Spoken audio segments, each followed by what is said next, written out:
Hello friends, welcome to our YouTube channel railway digital classes. यहाँ हम mathematics के कुछ क्वेश्चन करने वाले हैं जो रेलवे एनटीपीसी का पेपर हुआ था जो 2 अप्रैल 2016 में जो शिफ्ट हुआ था फर्स्ट, उसका पेपर है।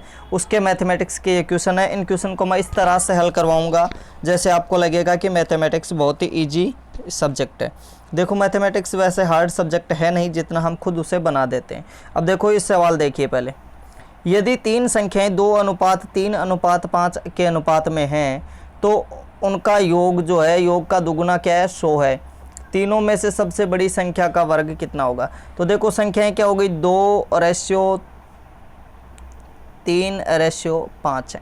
ठीक है, योग का दुगुना 100 है, योग का दुगुना 100 है तो योग कितना हो जाएगा, 50। क्योंकि हमें पता है 50 का दुगुना ही तो 100 होता है, इसका मतलब योग कितना है इनका, 50 है।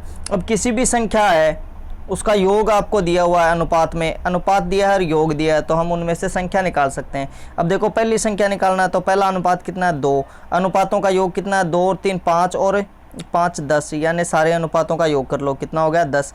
तो 2 नीचे अनुपातों का योग लिख लेना है गुणा। अब टोटल योग कितना है, टोटल योग कितना आ रहा है, 50। तीनों संख्याओं का योग कितना आ रहा है, 50। अब ये कट गई तो एक संख्या तो आ गई 10।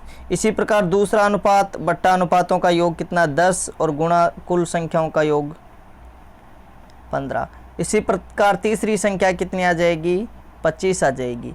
अब ये सही है कि गलत है? देखो इनका योग 50 आ रहा है क्या, 10 और 15 25 और 25 और 25 कितना हो गया, 50। इसका मतलब ये संख्याएं जो हैं वो बिल्कुल सही हैं। अब देखो सवाल में क्या पूछा है, अब देखो जाना है आपको सवाल की तरफ। जब आपकी प्रैक्टिस हो जाएगी तो सवाल बहुत ही इजीली आप फास्ट कर जाओगे। अभी मैं समझाने के लिए थोड़ा धीरे करवा रहा हूँ। तीनों संख्याओं में से सबसे बड़ी संख्या जो है उसका वर्ग क्या है, सबसे बड़ी संख्या कौन सी है, 25। अब 25 का वर्ग करो, 25 का वर्ग कितना होता है भाई, 25 का वर्ग होता है 625। तो यहाँ से कौन सा आंसर हो गया, B is the right answer. अब देखो नेक्स्ट क्वेश्चन। 2 अंकों वाली संख्या का योग 9 है और जब उनके स्थानों को बदल दिया जाता है तो उनकी संख्या जो है वो 45 कम हो जाती है, तो बदली हुई संख्या कितनी है?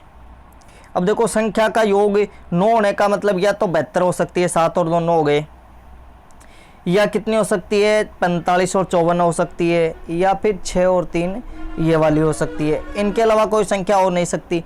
तो अगर इस 72 को बदलता हूँ तो कितनी हो जाती है, 27। इसको बदलता हूँ कितनी हो जाती है, 54। इनको क्या है, अंकों को बदलना है, 6 3 है, इसको 3 6 उल्टा कर देना है।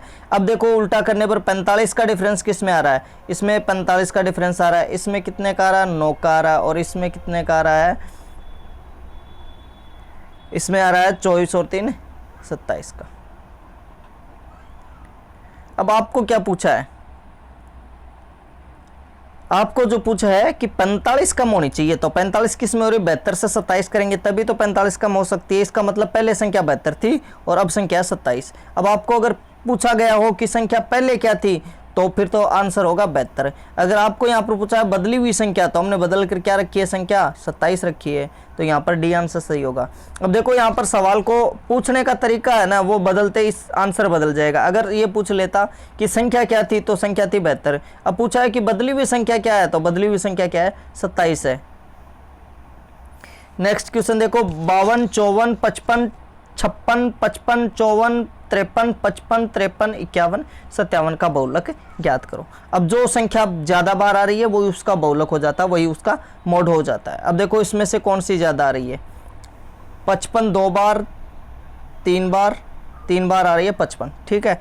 अब देखो 53 को देखो आप, 53 1 2 बार 53 है। 54 को देखो, 54 भी 2 बार ही है। तो सबसे ज़्यादा कौन आ रहा है, 55 आ रहा है, 55 3 बार आ रहा है। इसका मतलब मोड क्या हो गया, 55 हो गया, बहुलक क्या हो गया, 55। तो यहाँ पर सी इज़ द राइट आंसर। अब देखो ये क्वेश्चन बहुत ही अच्छा है। इसमें हमें जो क्या है कि भाजकता के नियम है वो हमें पता होना चाहिए, तब ये सवाल बहुत ईजीली कर लोगे। R 0 1 और 9 इनका क्या करना है, 11 से विभाजित होनी चाहिए और R का मान कितना होना चाहिए, ठीक है। अब क्या करोगे आप, 11 से विभाजित होने का रूल ये है, सम और विषम संख्याओं के योग का अंतर या तो 11 आ जाना चाहिए और यह आ जाना चाहिए 0। सम और विषम कैसे, जैसे r और 1 ये हो गई और ये हो गई सम वाली, ये तो विषम यानी 1 नंबर पर 3 नंबर पर संख्या है, ये 2 नंबर और 4 नंबर पर संख्या, तो 1 नंबर और 3 नंबर पर संख्या है उनका योग तो r + 1 हो गया है ना, और इनके बीच का अंतर क्या होना चाहिए 0 + 9, 0 + 9, ये हो गया 9। इधर भी या तो 9 हो जाए या फिर हो जाए कितना, इनका अंतर 11 आने के लिए कितना चाहिए, यहाँ पर 20 चाहिए। अब 20 के लिए तो 19 होना चाहिए r का मान, तो r का मान 19 तो हो नहीं सकता क्योंकि संख्या क्या है वो एक ही होनी चाहिए, 2 अंकों की नहीं हो सकती। तो यहाँ पर क्या करना पड़ेगा हमें 8, क्योंकि 8 और 1 क्या होता है 9, और 9 में से 9 घटाएंगे तो 0 होगा। यानी 11 की विभाजकता का नियम यही है कि या तो वो अंतर 0 आना चाहिए इन दोनों के बीच, और यह अंतर आना चाहिए सम और विषम अंकों के योग के बीच का अंतर 11 आ जाना चाहिए, 0 आना चाहिए। तो यहाँ पर 0 कब आता है, जब 8 रखते हैं, तो डी इसकी वैल्यू हो जाएगी 8, राइट आंसर हो जाएगा डी। क्यों हो गया, क्योंकि यहाँ पर 1 और 8 को जोड़ने पर 9 होगा और इधर दोनों अंकों का योग 9 होता है, तो 9 में से 9 घटाएंगे तभी तो 0 आएगा, तो यहाँ पर हो जाएगा आंसर 8।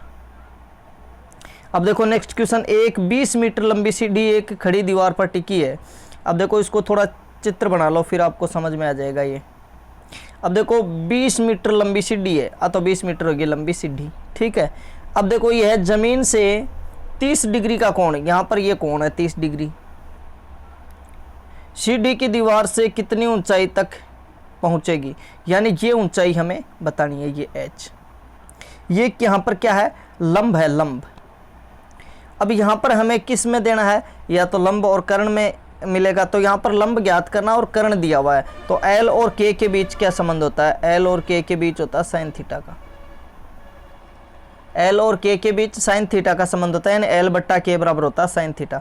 अब हमें क्या ज्ञात करना है, यहाँ पर L ज्ञात करना है, L ज्ञात करना है ना, तो L बराबर यहाँ K जो है भाग में है वो गुणा में चला जाएगा, K गुणा साइन थीटा। K की वैल्यू कितनी है, K की वैल्यू आपके पास ऑलरेडी 20 है, और साइन 30 का मान होता है 1/2। साइन 30 का मान कितना होता है 1/2, 20 को 1/2 से गुणा करोगे कितना आ जाएगा 10। तो यहाँ पर 10 जो दिया है वो राइट आंसर है, ए ऑप्शन सही हो जाएगा। यहाँ पर 12 के प्रथम 20 गुणकों का औसत क्या होगा, देखो प्रथम n गुणांकों का औसत जो है n संख्याओं का होता है n + 1/2, जितने भी जिसका भी गुणांक दिया है उससे गुणा कर दो। तो 12 के गुणांकों का पूछा है तो 12 से गुणा कर लो।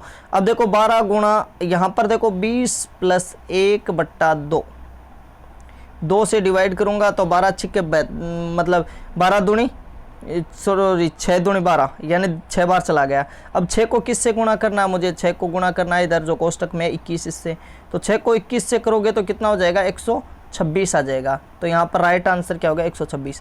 आपको पता है जो भी प्राकृत संख्या का औसत पूछा जाता है n + 1/2 होता है।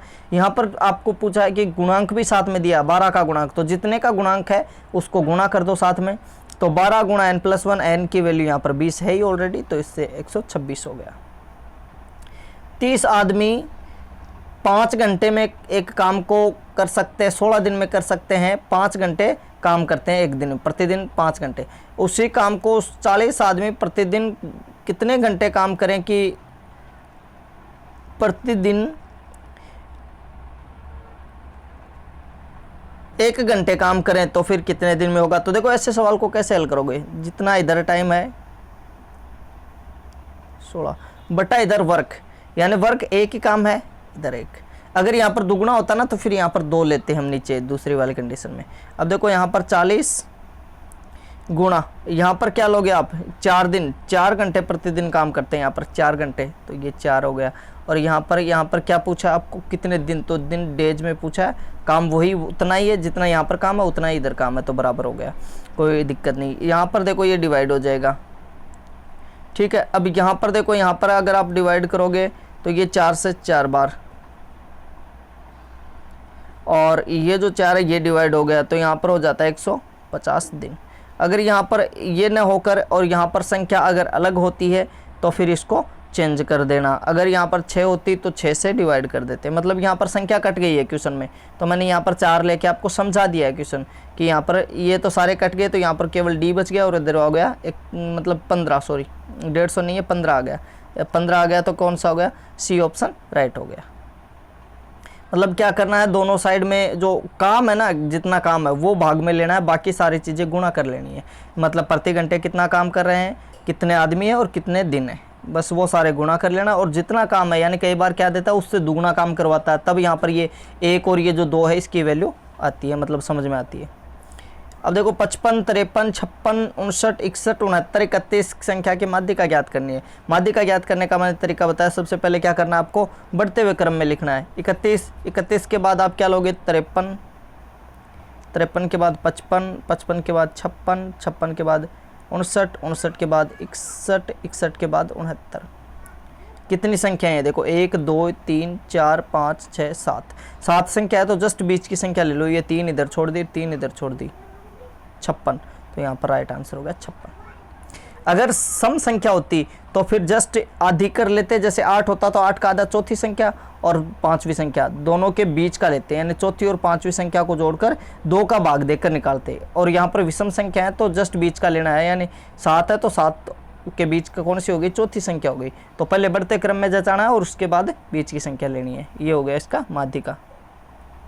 दो संख्याओं का महत्तम यानी HCF और LCM आपको दिया है, 3 और 2730 है। 78 एक संख्या, तो दूसरी संख्या क्या होगी। तो इसमें क्या होता है, LCM और HCF को तो एक साइड में गुणा करना होता है, दोनों संख्याओं को एक साइड में गुणा करना है। तो ये 78 तो हो गया, और दूसरी संख्या हमारे पास है ही नहीं, तो वो क्वेश्चन मार्क में हमने रख लिया। या कोई भी संख्या मान ली, सेकंड संख्या n है, ठीक है, नंबर कोई भी है, n है, ठीक है। अब यहाँ पर जो कट रहा है उसको काट दो, 26। इसको 26 को गुणा करोगे तो कितने बार गया, 105 बार। तो इधर तो केवल क्या बच गया, n की वैल्यू कितनी आ गई, 105। तो यहाँ पर C is the right answer. अब देखो नेक्स्ट क्वेश्चन, एक नाव की गति धारा के विपरीत 40 किलोमीटर प्रति घंटा है, ठीक है। स्थिर जल में 55 किलोमीटर प्रति घंटा है, तो नाव की गति धारा की दिशा में क्या होगी। देखो यहाँ पर जो स्थिर दिशा में है ना, अगर आप विपरीत दिशा में जाओगे ना, तो जितनी जो जल की गति है ना, पानी की गति है, वो उसमें से घटेगी। तो यहाँ पर उसमें से कितना घटाया कि 40 बचा, तो हमारे पास 15 घटाया हमने। यानी जो धारा है ना, धारा, पानी की धारा, उस धारा की गति कितनी होगी, 15। और अगर आप उसकी दिशा में करते हो ना, तो फिर वो धारा की जो गति है वो जुड़ती है। तो यहाँ पर 55 तो सीधा है ही, बिना कोई मतलब शांत पानी है, उसमें किसी प्रकार की धारा नहीं है, ना तो विपरीत दिशा में बह रही है ना उसकी दिशा में, तब तो 55। अगर दिशा में बहोगे तो 15 जोड़ देना, और अगर विपरीत दिशा में होती है तो 15 घटा देते हैं। तो यहाँ 15 जोड़ते ही कितना हो गया, 70 हो गया। तो B is the right answer. अगर आपको वीडियो अच्छा लगा हो तो लाइक, कमेंट और शेयर कीजिएगा, और इस चैनल को सब्सक्राइब कर लीजिएगा। मिलते हैं नए वीडियो के साथ, तब तक के लिए शब्बा खैर। जय हिंद, जय भारत।